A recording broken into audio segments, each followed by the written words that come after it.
Hi ma'am, I'm Mervidian Aure Morosa. I'm 18 from 12 Royd. I was assigned to work as a student assistant at Bureau of Fire Protection in Dinalupian, Bataan. I started working in March 13, 2024 and ended on April 2, 2024. I'm taking this video to defend my work immersion portfolio. The worker. Work is on your way. Are you prepared to work? Do you do you have the potential, character, talents, and skill to take up the vigor of being a worker? What should you possess to become a good worker? How will you prepare for work immersion?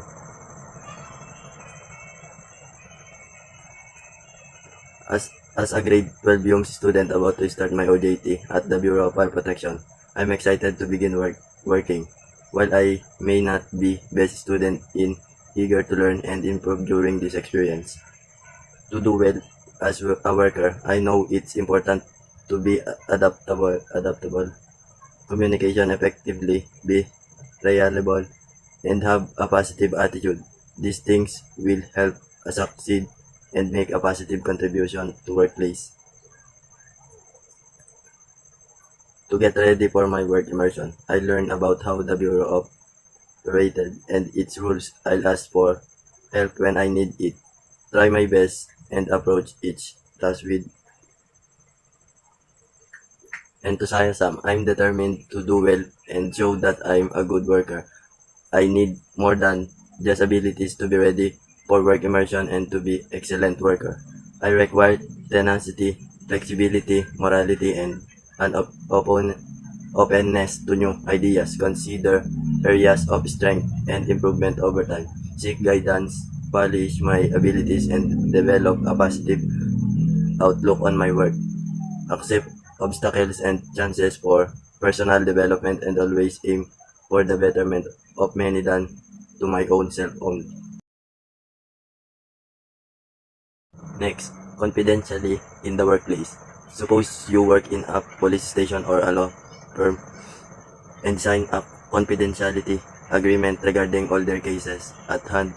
Suddenly, your friend who was a suspect to crime asks you for some documents that are in your office position that may help him in his case. How would you deal with this situation? I will be them in if I will allow my personal relationship get along with professional matter. If a friend who is a suspect in a crime asks me for documents from the police station or law firm where I work, I would be clear with them that I am bound by a confidentiality agreement regarding all cases. I would emphasize that I cannot disclose any information or provide documents related to ongoing investigation. Instead, I would encourage them seek legal advice and assistance through proper channels to address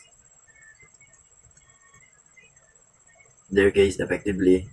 It's important to uphold professional ethics and maintain the trust of my employer and the integrity of legal system by refusing to compromise confidential information. Next, conflict resolution. Did you ever experience disagreement and conflict with coworkers? How did you handle the situation? How would you rate your skills in handling differences of opinion? Please give an example that illustrates that skill.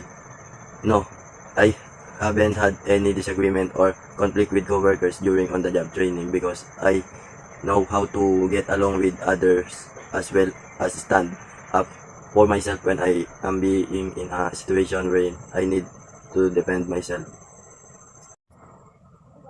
Next, for the profile of the company establishment. Sample company profile. Owner Joanna Shandy served as a pioneer of cultural gentrification when she opened the cafe nearly a decade ago. Her father established the family's business in Palau Market about 30 years ago. Joanna runs the cafe with her two sons. The cafe has 10 employees and seats 50 in its 60-meter location. Menu offers freshly baked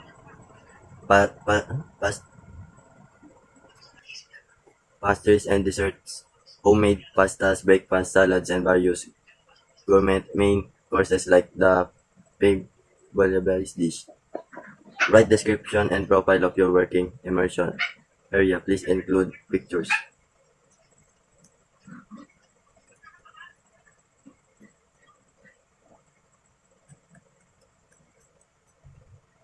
The Bureau of Fire Protection in Dinalupian plays vital role in ensuring the safety and well-being of the local population, working tirelessly to prevent fires and respond promptly to emergencies.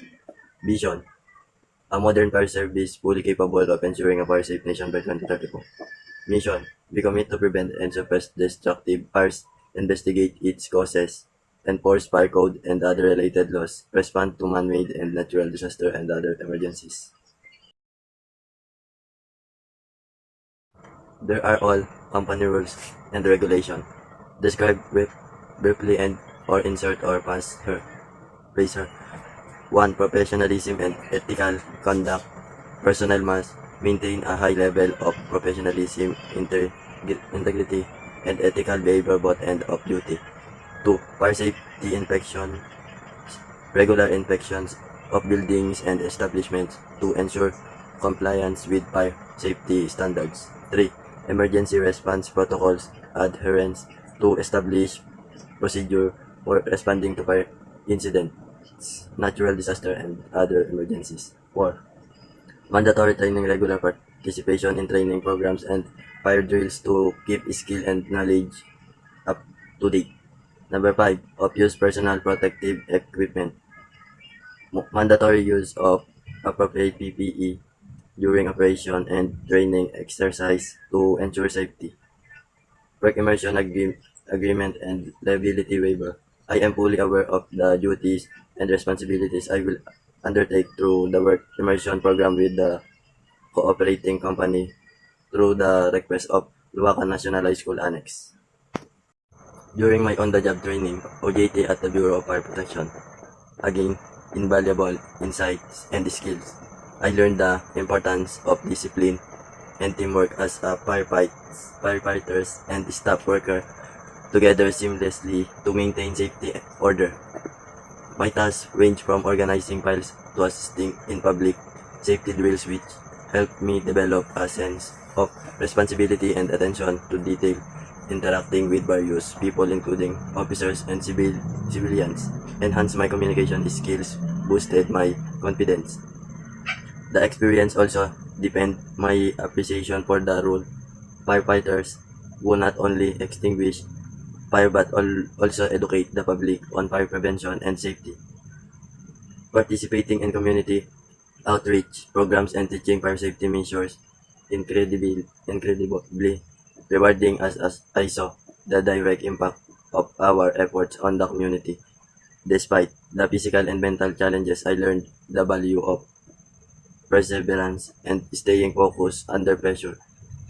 This OJT has inspired me to consider a career in public service and safety, aiming to make a positive impact on society just like the dedicated individuals at the BFP. For the last part, my reflection is, how did the experience change me as a person and how will it help me in the future? My time at the Bureau of Fire Protection in Dinalupian, Bataan changed me in a few important ways. Firstly, it made me feel more responsible for keeping people safe. Doing fire drills and inspections show me how crucial it is to be prepared for emergencies and to prevent accidents. This experience made me more careful and aware of safety in everyday life. Secondly, it helped me get better at talking to different kinds of people. I had to explain fire safety to kids, adults, and even work with firefighters and inspectors. Learning how to communicate clearly and connect with others is a skill I'll use in any job or situation.